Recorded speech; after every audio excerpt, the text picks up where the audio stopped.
My in-laws forced me to sell our cafe after my husband died or face legal action, so the fine print he left turned their plan into ruin.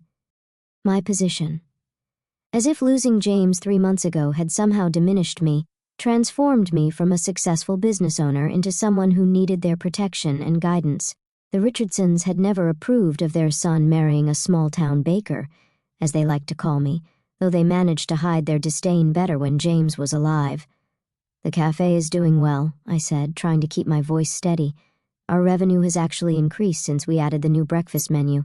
"Dear," Margaret sighed, sharing a knowing look with her husband George, who stood examining our local art wall like he was appraising garage sale items.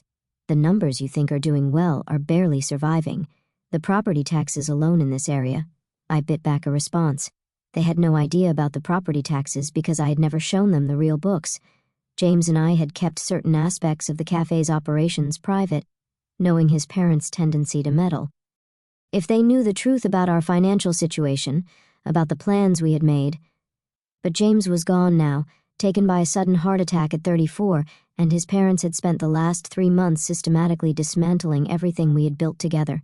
"The papers are ready," George announced, finally turning from his inspection of the local artwork. "Mr. Phillips will be here at noon to finalize the sale." Mr. Phillips, their family lawyer, had appeared with suspicious speed after James's death, armed with documents showing that the Richardsons had some claim to the cafe through a complex web of family trust agreements. I still wasn't sure how they managed it, but they'd made it clear that fighting them would cost more than I could afford. "I need to finish packing," I said, turning away to hide the tears threatening to spill. The storage room still held boxes of James's things, recipes we developed together, photos of our early days when the cafe was just a dream, the special roasting equipment he'd surprised me with on our last anniversary. "Don't worry about any of that," Margaret said briskly. "We'll have people handle the clearance. You should focus on finding alternative employment." The way she said it made it clear she had something specific in mind, probably the receptionist position at George's law firm that she'd been not so subtly suggesting. A respectable job, as she put it. I waited until they left before allowing myself to break down. Sliding down behind the counter, I pulled out the worn leather notebook James and I had used to plan our future. Inside, behind the recipe notes and profit projections, was a letter from the city planning department, dated just 2 weeks before James died. "Dear Mr. and Mrs. Richardson," it began, "regarding your inquiry about the proposed downtown development project, James had been so excited when we first heard rumors about the city's plans. Our cafe sat at the corner of what would become the centerpiece of a massive urban renewal project. The entire block would be transformed into a modern shopping and entertainment district. We had attended city council meetings in secret, gathering information, making plans. The property values would skyrocket once the project was announced. Several developers had already made discreet inquiries, offering to buy the building for well above market value. But we had bigger plans. I pulled out another document from the notebook, architectural plans for an expanded version of Morning Light, incorporating the neighboring vacant lot we had quietly purchased through a shell company James had set up. The new cafe would have been spectacular, with rooftop seating overlooking the planned central plaza. A knock at the front door startled me from my memories. Looking up, I saw David Chen, our regular customer and local real estate attorney, peering through the glass. I quickly wiped my eyes and let him in. "I heard about the sale," he said without preamble. "Sarah, you can't let them do this."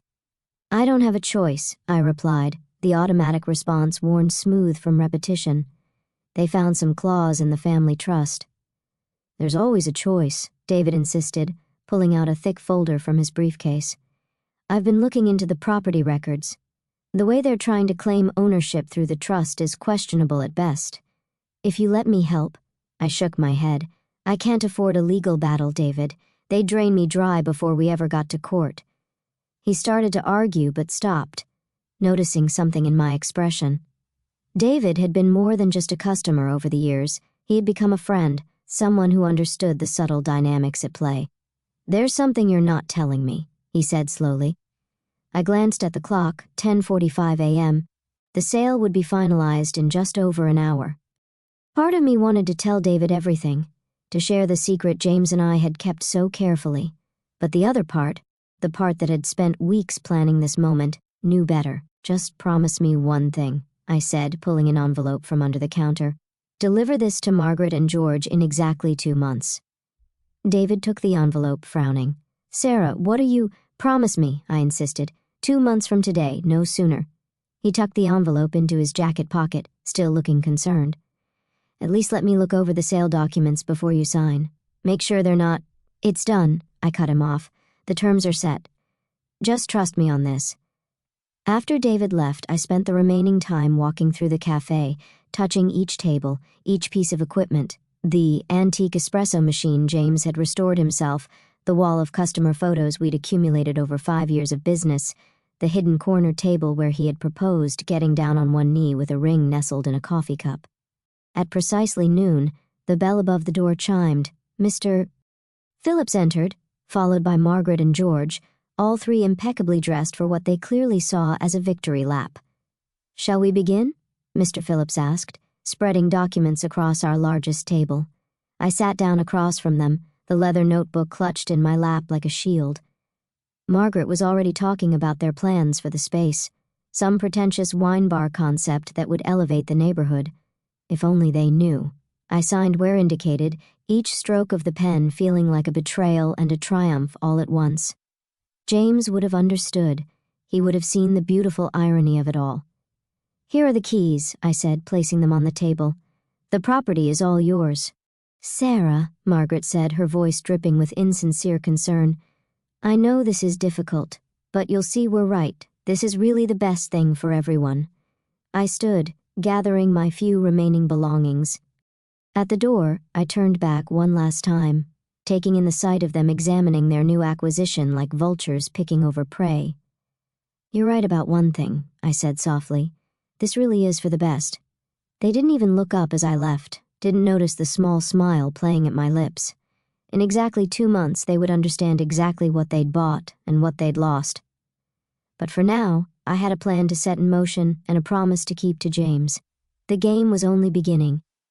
2 weeks after the sale, I sat in my small apartment, reviewing the documents James and I had spent years gathering, property assessments, zoning ordinances, environmental impact studies, all carefully organized in color-coded folders.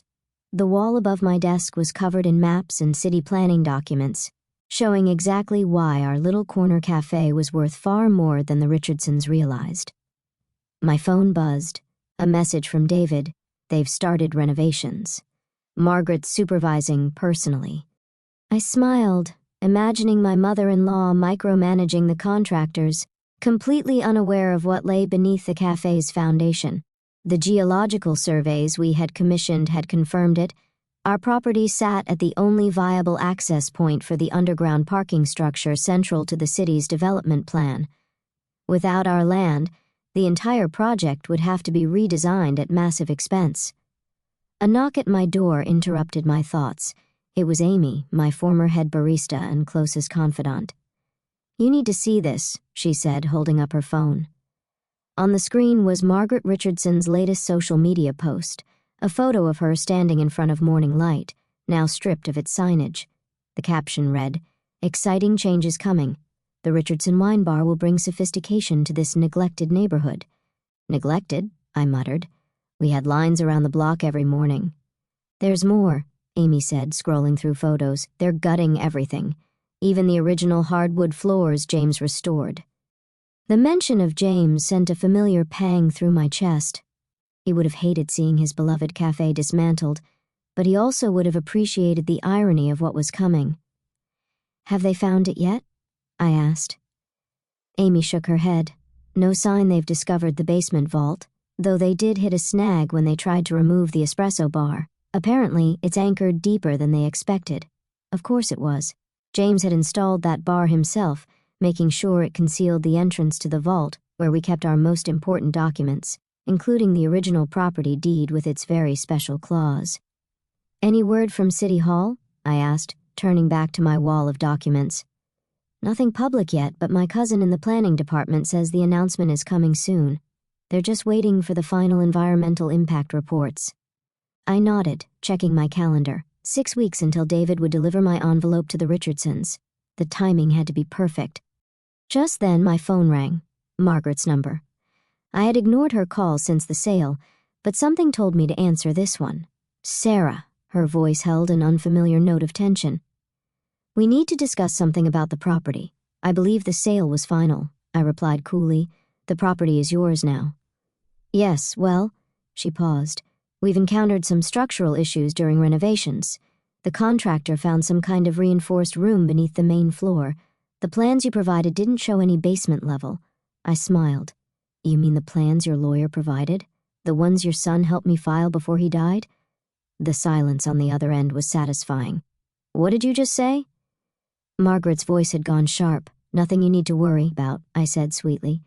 The property is yours now, structural surprises and all. Good luck with the wine bar. I hung up before she could respond, my heart racing. The game was entering its next phase. That evening, I met David at a small diner across town. The envelope I'd given him sat between us on the table as he reviewed the documents I'd brought. This is incredible, he said, examining the original property deed, the clause about mineral and development rights, and the geological survey results. Sarah, do you realize what this means? It means the Richardsons bought a surface property without reading the fine print, I replied. Everything below ground level, including the access rights the city needs for their project, still belongs to me. David shook his head in amazement. James helped you set this up? It was his idea originally. We knew his parents would try something if anything happened to him. They never could accept that he chose a different path from their plans. I thought back to the days when James first told his parents he was leaving their law firm to open a cafe with me. The look of disgust on George's face, Margaret's tears and accusations. They had spent years trying to control him through the family trusts, never realizing he was always one step ahead. The city will announce the development project next week, David said, checking his phone. Once they do, property values in the area will skyrocket. The Richardsons will think they've hit the jackpot until they try to sell and discover they can't without your approval. The development can't proceed without the underground access rights, and those belong to me, I said. They'll fight it, David warned. They have resources, connections. And I have this, I said, pulling out one final document, a letter in James's handwriting, dated just days before his death. It detailed everything. His parents' attempts to control him through financial manipulation, their threats when he refused to fall in line, and most importantly, his decision to protect our future by separating the property rights. 2 more weeks, I said, glancing at the calendar, then the envelope gets delivered. The next few days passed in a blur of preparation. Through Amy's network of loyal customers, I kept tabs on the Richardsons' renovation progress. They had finally discovered the vault, but the reinforced door had stymied their attempts to open it. Margaret was apparently furious, convinced I was hiding something valuable inside. She wasn't wrong, but she was looking in the wrong direction. 1 week before the envelope delivery date, the city made its announcement. The downtown development project was unveiled with great fanfare, a $1 billion investment that would transform our quiet neighborhood into a bustling urban center. Property values doubled overnight. Real estate agents began circling like sharks, making offers on any available space. The Richardsons' social media exploded with self-congratulatory posts about their investment vision in acquiring the cafe. I watched it all from my apartment, adding each new development to my wall of evidence. The city's plans now included detailed renderings of the underground parking structure, accessible only through our property. Engineers had confirmed there was no alternate route that wouldn't require demolishing historic buildings. Then came the call I'd been waiting for. Miss Mitchell, the voice belonged to Daniel Morgan, chief developer for the city project. We need to discuss the property at 425 Oak Street. The Richardson Wine Bar? I asked innocently. Yes, well, that's partly why I'm calling. We've discovered some complications with the property rights. Our records show you still hold title to certain aspects of the land. I sat back in my chair, James's letter on the desk before me. I'm aware. We'd like to set up a meeting to discuss acquisition of those rights. The project timeline is rather urgent. Of course, I said, but I should warn you, I've already received several offers. He named a figure that made my heart skip. I countered with a higher one. By the end of the call, we had a tentative agreement that would make me a very wealthy woman. But it wasn't about the money. It never had been. 2 days before the envelope's scheduled delivery, Margaret showed up at my apartment unannounced. She looked different, her usual perfect composure cracked around the edges. "What are you playing at?" she demanded as soon as I opened the door. "The city's developers keep talking about complications with the property." "What did you do?" I let her in, watching as she took in my wall of documents, her eyes widening as she began to understand. "James helped me protect our investment," I said simply. "He knew you'd try to take the cafe after he was gone, so we made sure you could only take what we were willing to give up." "You can't do this," she whispered. "The property is ours. We have the paperwork, you have the surface rights," I corrected. "Everything below ground, including the access rights the city needs for their billion-dollar project, belongs to me. James made sure of that before he died." Margaret sank onto my couch, her designer outfit suddenly looking out of place in my modest apartment. "Why?" she asked, her voice small. "Why would he do this to us? To you?" I couldn't hold back a bitter laugh. "You spent years trying to control him, belittling his choices, using the family trust to manipulate him. He built something real, something honest, and you couldn't stand it. We were protecting him," she protested. "The cafe, it was so beneath him. The cafe was his dream," I cut in, "our dream. And now it's going to pay for everything we planned together." I handed her a copy of the city's development plans, watching as she realized the full implications. The property she thought they'd snatched away from me for a bargain price was worthless without the rights I still held. "George will fight this," she said, but there was no conviction in her voice. "Good," I replied, "because in 2 days you're going to receive some very interesting documents. Things James wanted you to see after you showed your true colors." She left, looking shaken, her perfect world crumbling around her.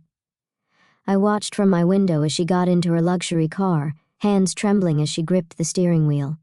The next day, I visited James's grave, bringing his favorite coffee blend and the news he would have loved to hear. "We did it," I whispered, touching the cool stone. "Everything we planned, everything we built, it's all working out exactly as you said it would." In less than 24 hours, David would deliver the envelope that would change everything. Inside were copies of every document proving the Richardsons' manipulation, James's letter detailing their threats, and, most importantly, proof that he had outsmarted them one final time. The morning David was scheduled to deliver the envelope, I sat in his office, watching the security feed from the Richardsons' law firm on his laptop. At precisely 9 a.m., he walked into their plush reception area, envelope in hand. "They're all gathered in the conference room," he told me through our phone connection. "George, Margaret, their lawyers, even some of the senior partners." "Perfect," I replied, my heart racing. "Just like James would have wanted." The feed showed David being escorted into the conference room. I couldn't hear the conversation, but I could see Margaret's face go pale as she opened the envelope. George grabbed the documents from her hands, his expression darkening with each page he read. Inside that envelope was everything, proof that James had legally separated the surface and subsurface property rights years ago, documentation of the Richardsons' attempts to manipulate him through the family trust, and, most devastatingly, James's final letter to his parents.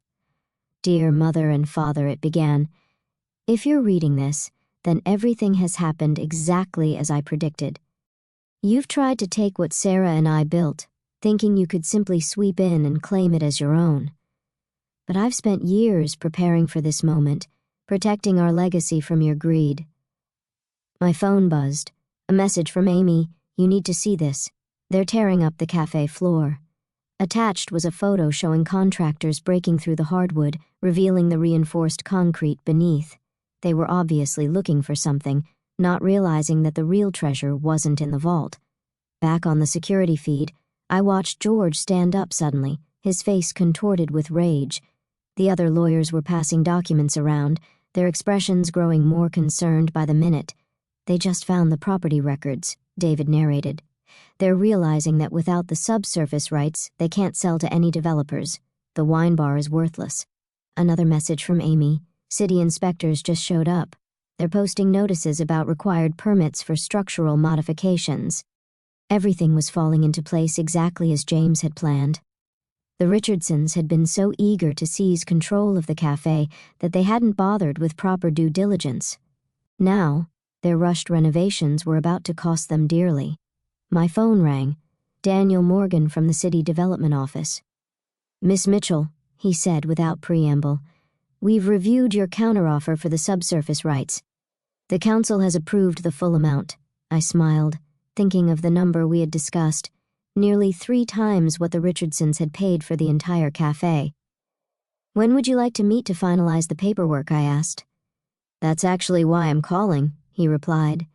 "The Richardsons' lawyers just contacted us. They're claiming fraud, saying the property rights separation wasn't properly disclosed during the sale." "Check the sales contract," I said calmly.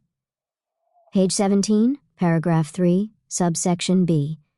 They signed off on acquiring surface rights only to the property. It's in black and white. The security feed showed George storming out of the conference room, phone pressed to his ear. Moments later, my phone rang again, his number. "You planned this," he snarled when I answered. "You and James, you set us up." "No, George," I replied evenly. "You set yourselves up. You were so convinced you could bully and manipulate your way to what you wanted that you never bothered to read what you were actually buying." "We'll fight this," he threatened. "We have resources." "So do I cut in. "Thanks to you, actually. The money you paid for the cafe's surface rights? James and I used it to hire the best property rights attorneys in the state. Would you like their numbers?" After he hung up, I watched through the security feed as he returned to the conference room. The other lawyers were packing up their briefcases, clearly wanting no part of what was coming. Margaret sat alone at the table, still reading James's letter. Through the grainy footage, I could see tears running down her face. By afternoon, news of the development project had hit the local media. Property values in the area soared even higher as details of the planned transformation emerged. The Richardsons' wine bar concept, which had seemed pretentious before, now looked hopelessly out of place in what would become the city's premier shopping and entertainment district. I met Amy for coffee at our old rival cafe across town. She handed me her phone, showing social media lighting up with the story. "They're saying the Richardsons got conned," she said, scrolling through comments. "But anyone who knows the real story is celebrating. You should see what your old customers are saying." I smiled, remembering all the regulars who had supported us over the years, who had understood what Morning Light meant to the community. They would appreciate the justice of it all. A text from David interrupted our conversation. "Margaret's here. She wants to talk." 20 minutes later, I walked into David's office to find my mother-in-law sitting alone, looking smaller and older than I remembered. James's letter lay on the table between us. "Why didn't he tell us?" she asked quietly. "About the development plans, about what you were building together? Would you have listened?" I countered. "Or would you have tried to take control of that, too?" She dabbed at her eyes with an expensive handkerchief. "We thought we were protecting him. The family name, the legacy. James built his own legacy," I said firmly. "Morning Light wasn't just a cafe. It was proof that he could succeed on his own terms, without your money or connections." "And now?" she asked. "What happens now?" I pulled out the city's final offer for the subsurface rights, sliding it across the table. Her eyes widened at the number. "This is what you'll be fighting if you pursue legal action," I explained. "Every major developer in the city wants these rights. They'll wait years while you tie things up in court, but in the end, the property laws are clear." James made sure of that. "And the letter?" Her voice cracked. "The things he wrote about us, about how we treated him? That was his gift to you," I said softly. "One last chance to understand who he really was, what really mattered to him." I left her there with the letter and the contract, knowing she had decisions to make. The Richardsons could fight, spend years and fortunes in court, but they couldn't change what James had done. He had protected our dream, ensuring it would survive even without him. 2 weeks later, I stood watching as workers removed the Richardson wine bar sign from the cafe's facade. The sale of the subsurface rights had been finalized, making me wealthy enough to buy back the surface rights at twice what they had paid. Morning Light would reopen, exactly as James and I had planned. The new design incorporated both the historic building and modern elements that would complement the development project. The rooftop garden we had dreamed of would happen. Amy supervised as our old equipment was moved back in, including James's beloved espresso machine. The contractors had never managed to open the vault, which was fine. Its contents had served their purpose. David joined me as I unlocked the front door, the familiar bell chiming above. "They're still in shock," he said, referring to the Richardsons. "George retired from the firm yesterday. Margaret hasn't been seen at the country club in weeks." I ran my hand along the counter, remembering all the mornings James and I had spent here, planning our future between serving customers. "It was never about hurting them," I said. "James just wanted them to understand that success doesn't always look the way they imagined it." The morning sun streamed through the windows, casting the same warm light that had given the cafe its name. On the wall, I hung a new photo, James on opening day 5 years ago, his smile radiant as he served our first customer. Below it, I placed a framed copy of the city's development plans, showing morning light as the cornerstone of the transformed neighborhood, exactly as we had envisioned it. My phone buzzed, a message from Margaret. "He would be proud of you, of what you've built, what you protected." Maybe it was a start. Maybe understanding comes in small moments, in realizations that arrive too late but matter anyway. I began preparing for our reopening, measuring coffee beans into the grinder James had calibrated perfectly. The familiar aroma filled the air as customers began lining up outside, drawn by the grand reopening sign and the promise of something both old and new. Morning light would shine again, brighter than ever, not just as a cafe, but as proof that sometimes the best revenge is simply staying true to your dreams, protecting what matters, and letting justice unfold in its own perfect time. James had known that all along. Now everyone else did too. "Ready to open?" Amy asked, tying on her apron. I touched the wedding ring I wore on a chain around my neck, feeling James' presence in every corner of the space we had created together. "More than ready," I replied, turning the sign to open. The morning light streamed in, and with it came the future we had planned, different than we'd imagined, but no less beautiful for the change. Sometimes the fine print isn't about what you're giving up, but what you're protecting. Sometimes the greatest victory isn't in the battle, but in the quiet wisdom of preparing for it. And sometimes, just sometimes, justice tastes exactly like a perfect cup of coffee, served exactly where it was always meant to be,